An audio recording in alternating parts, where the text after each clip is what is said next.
In today's video, I'm going to teach you how to put a header only on the first page in Google Docs.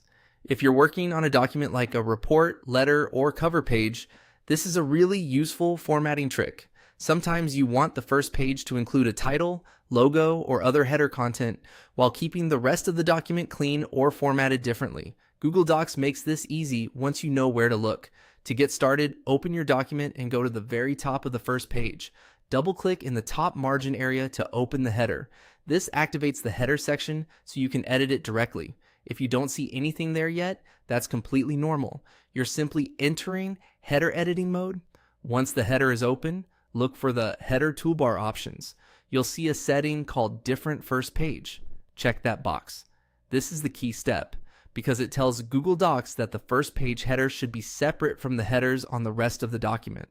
Without enabling this option, the same header would usually repeat across every page. After that, enter whatever you want to appear in the first page header. This could be text, an image, or even a logo, depending on the kind of document you are creating. For example, you might add a document title, a company name, or branding for a formal presentation. Take a moment to position it the way you want, so the first page looks polished and intentional. Next, move to the headers on the remaining pages. Because you enabled a different first page, those pages now have their own separate header area.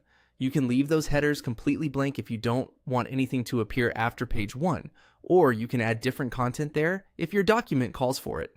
This gives you flexibility without affecting the first page. At this point, the setup is complete. Your chosen header will appear only on the first page, while the rest of the document will use a separate header or no header at all if you leave it empty. That's what makes this feature so helpful for professional looking documents where the opening page needs a unique layout. And that's all there is to it. You now know how to put a header only on the first page in Google Docs. Thank you for watching.